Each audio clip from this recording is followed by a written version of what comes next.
Welcome back to the Literary Lori YouTube channel. I am Literary Lori, and if you love to read books or write books that center the lives of Black people and other people of color globally, then you are in the right place because I love those things too. And I created this YouTube channel because I want to share my love for all the bookish things. And I also wanted to document my journey going from being a journalist and a journalism professor and an award-winning nonfiction author based in the United States to my new life as a novelist based in the south of Spain. So that's why I created this YouTube channel, because I wanted to share those things. But today's episode is not about me. It's about my commitment to share a story every single day in the month of February about a famous author or writer born in the month of February, a famous Black author, born in the month of February. And this is not hard to do. It's Black History Month in the United States, Germany, and Canada in February, but I thought it would be more interesting because I like to turn everything literary whenever possible. I thought it would be more interesting to celebrate Black Literary History Month because there are so many Black people globally who were born in February that are writers and authors. So I am sharing every single day in February a story of one of these incredible Black writers and authors. Today, day 5, February 5th, we are talking about a man named Jermain Wesley Loguen, who was born on this day, February 5th, in 1813. Yes, I'm looking at my clipboard. And he died on September 30th, 1872. Now, it's possible you are not familiar with Reverend Logan's name, but by the end of this episode, not only are you going to know his name, you're going to know his story, and you're going to want to tell everybody about him. Jermain Wesley Loguen was an abolitionist. He was a writer. He was a speaker and an author. And I feel like I have to share his life story more than just talk about the books that he wrote, because it is his story that you will, it is throughout his story, I should say, that you'll see how he used the written word as a form of resistance, rebellion, and legacy building. All right. So I'm going to tell you his story, and you are going to probably be amazed and want to go and learn everything you can about Jermain Wesley Loguen. So to begin, Jermain Wesley Loguen was born Jarm Logue, okay? Jarm Logue. And I have to go one generation back to let you know that I'm still going to call him Jermain because that's how he's known. But when his mother, Cherry, remember her name. We are going to remember these people's names because they deserved to be preserved in memory. But Cherry was born free. That was his mother, Cherry, born free in Ohio, kidnapped into slavery, okay? Kidnapped into slavery, and then given the white woman who's, I don't know, I guess her husband bought or stole Cherry. She then gave Cherry to one of her sons, who then proceeded to rape her. And through the raping of this poor woman, Cherry, she had 3 children with this man. One of those children was our hero, Jermain, okay? But again, he was born Jarm, and so he was named Jarm Logue because that was the name of the man who raped his mother, his owner, basically. So Jarm and his mom, Cherry, and his brother and sister are the property of this man. And then they fall on hard times, meaning the owner falls on hard times and sells Cherry, his slave I just call her slave, sells him to his brother. His brother buys Cherry and her children. So our hero, Jermain, I'll just call him Jermain, and promises never to separate them, promises to keep the family together. But of course, he doesn't. He is a horrible master, and his name is Manasseh. Just remember this name, Manasseh. So Manasseh is a horrible master, violent, cruel, all of the things you can imagine as a slave master would be. And our hero, Jermain, is like, I got to get out of here. And he tries to escape slavery does not succeed the first time, but the second time he's like, I have to get out of here. His mother helps him. He ends up stealing Manasseh's horse and makes his way out of Tennessee. I hope I mentioned that he was born in Tennessee. Sorry. He makes his way out of Tennessee and via the Underground Railroad gets all the way up to Canada. So once he's in Canada, he starts to kind of rebuild himself, create a new life for himself. He learns how to read and write. He actually ends up attending where does he go? He attends the Oneida Institute. He does not graduate, but it's basically getting educated, learning skills, learning trades, and he ends up being a teacher as well as a minister in the Methodist Church.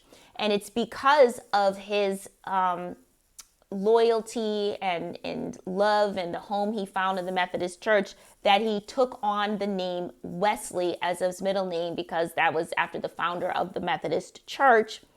And he also changed his first name from Jarm to Jermain, and he added the letter N on the end of his name. So he was no longer Logue, he was Logan. So he became a minister, ordained Reverend Jermain Wesley Loguen. Okay, so that I think is the first way that Jermain decides to, or how he employs the written word to rename himself, to claim his own identity by giving himself a new name.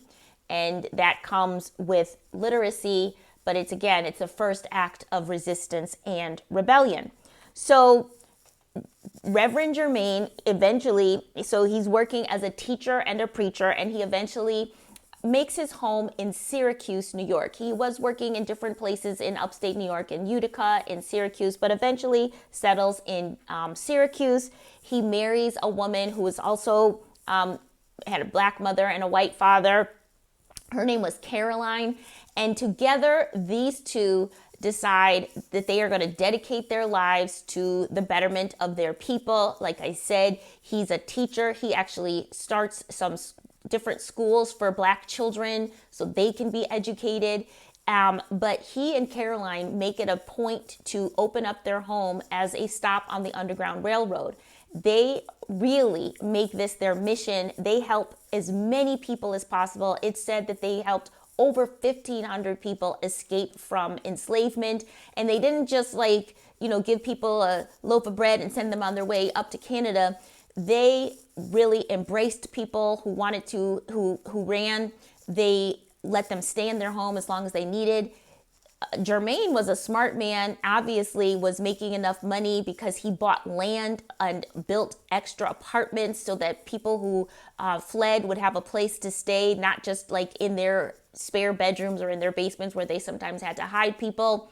But even more boldly than this is that even though this was the Underground Railroad, Reverend Jermain and Caroline were like, we're not hiding. They would put ads in the newspaper with their address and invitations to black people like, yo, if you can make it up here, we will help you. You just need to make it up here. Here's the address. Come on up. We will house you. We will help you. We will get you free. And even, help you find a job. If you want to stay in Syracuse, we will help you. So they became known, Reverend Jermain and his wife Caroline became known as the king. He became the king of the Underground Railroad and she was his queen. So the two of them really became well-known abolitionists.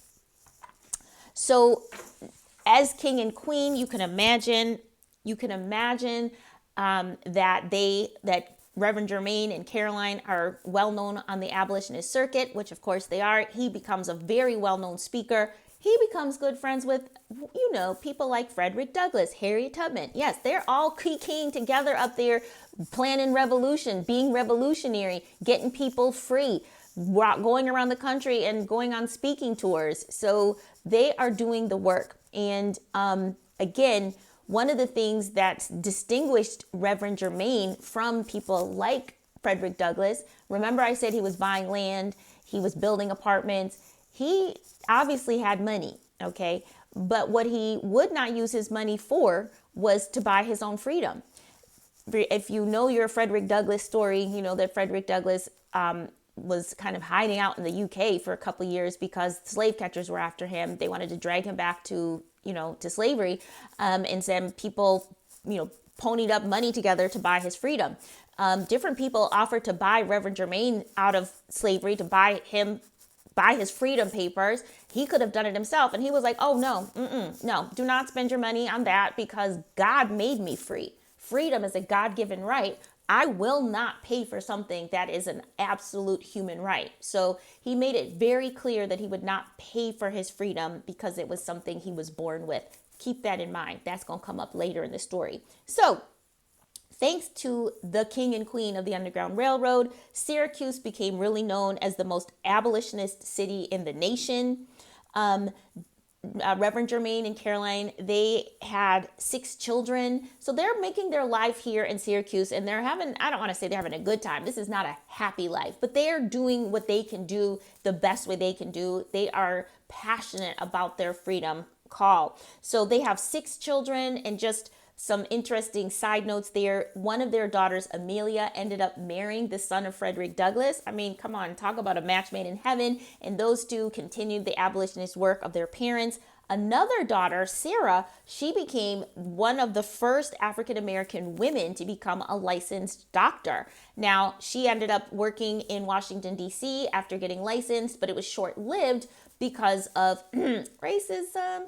She was came into her practice at the beginning of Reconstruction, but was thwarted very soon after because the end of Reconstruction. And she ended up working in the Dominican Republic. You might have heard her story. It's so fascinating, but she ends up being the first female doctor in the Dominican Republic. Learned Spanish so she could get certified. Truly incredible story. So all that to say, Reverend Jermain and Caroline, they are raising amazing kids who are equally passionate about freedom, education, doing what they need to do. So again, this man is busy abolitioning, educating, writing speeches, doing all the things. But at a certain point, he's like, you know what? I can only do so many speeches. I can only say so much, just do so many talks. I need to write a book. Fred has done writing a book.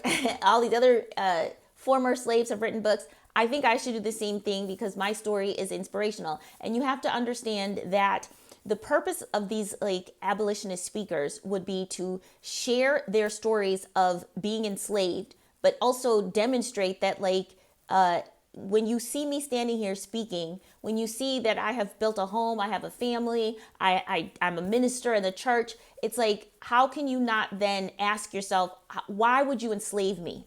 Why do you think of me as less than human? So it really was about telling your story and then just being a demonstration of your own humanity. And it sounds terrible that you have to prove your humanity, but that's what these abolitionist speakers were doing. And having a book just made it so that that message, that same story could be shared much more widely. Because again, how many times can you speak? You can't get to everybody. But if you have a book, not only can it get to people in the North who aren't aware of what's happening in the South, it can go all over the United States. It can go all the way to England and other English-speaking countries, which is what was happening. So Reverend Jermain is like, let me tell my story. Let me write it down. And he was like such a storyteller. He's like, I'm going to write it in the third person. Okay. I want it to be extra dramatic because my story is dramatic.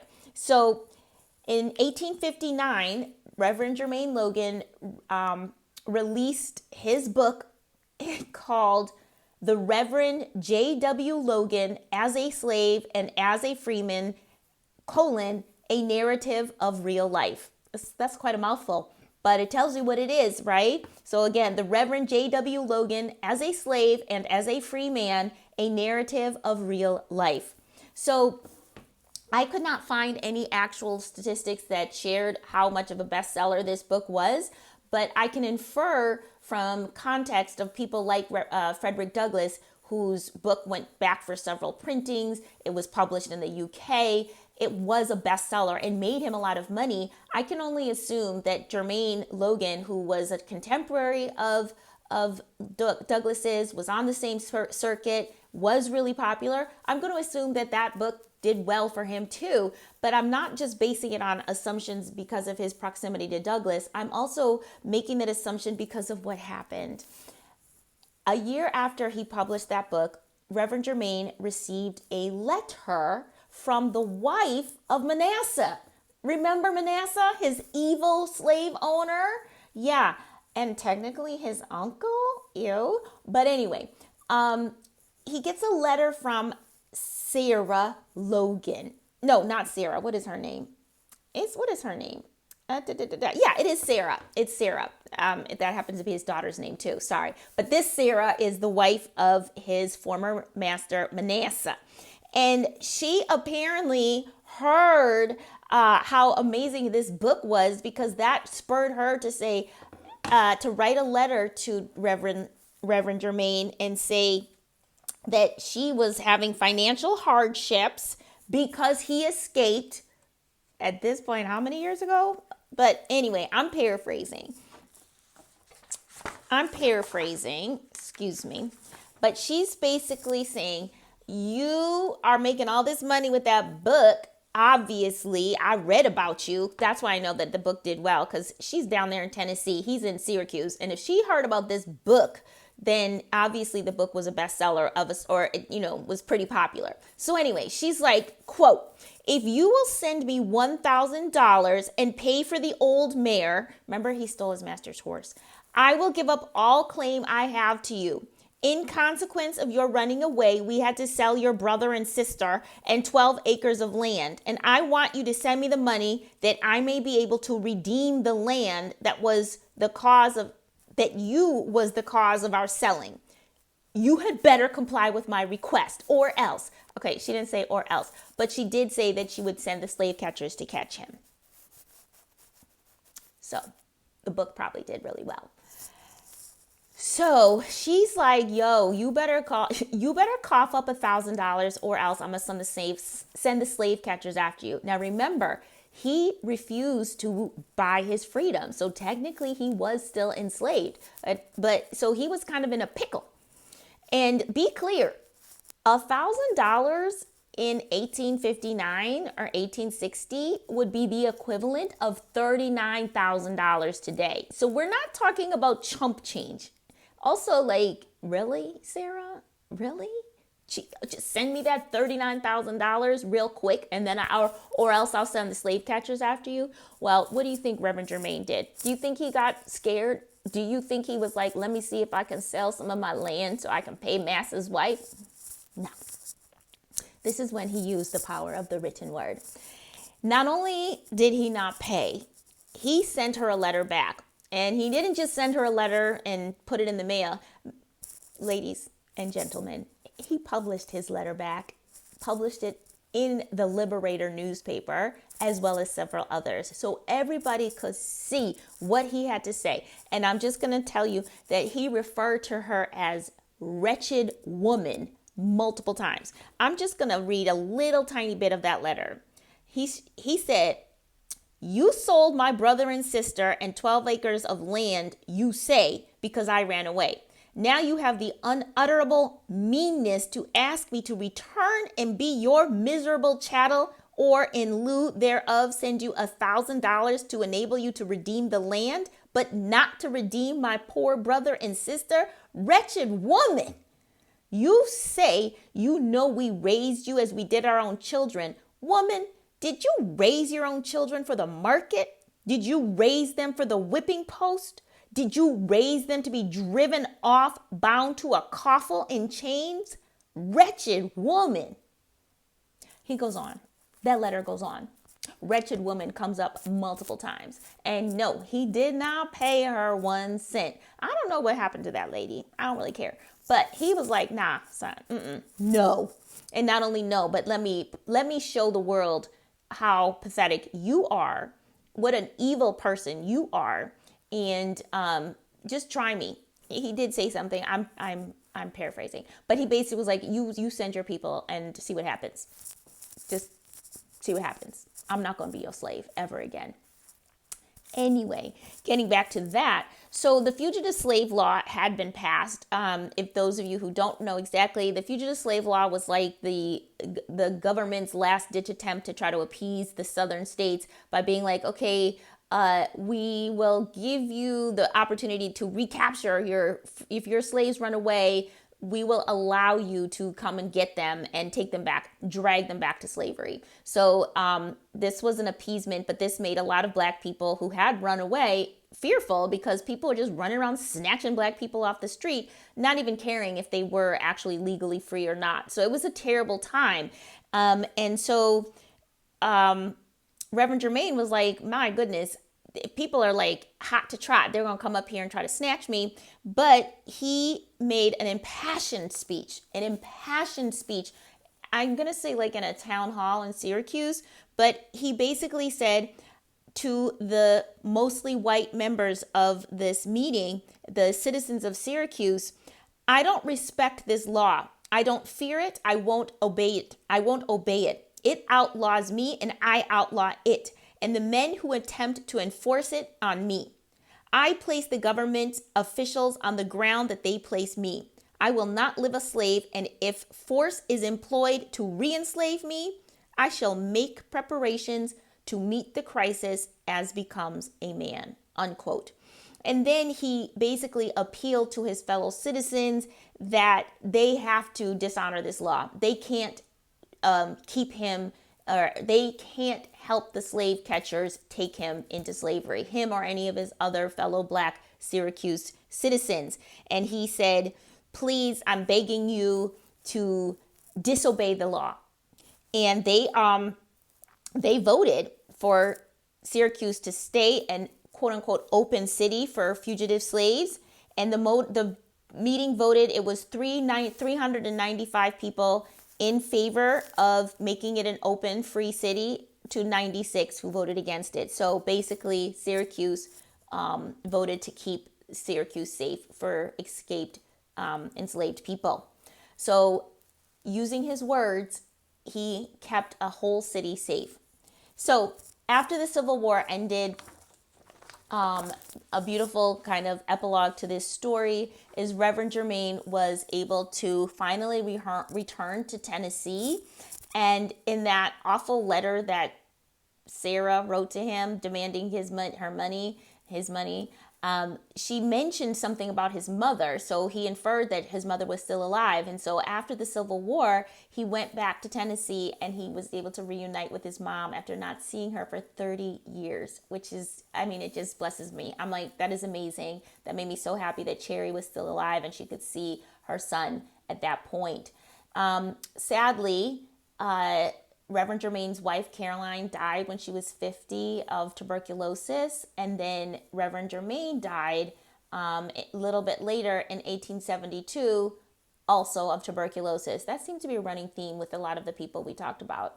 He died in 1872, and he is buried in Syracuse in Oakwood Cemetery. It makes me happy to know that there are plenty of markers in Syracuse and reminders that of Reverend Jermain, of his life, and so he should not be forgotten. He's probably well known in Syracuse, whereas the rest of us might not be as aware of his life. It's exciting. I found out that Angela Murphy, she's a biographer, she just wrote a book called Defiant Fugitive, which is the story of Loguen, Jermain Wesley Loguen. And it just came out last year. If you're watching this in real time, it came out, I believe, in October or November of 2025. Again, that book is called Defiant Fugitive, and I will leave a link to it in the show notes.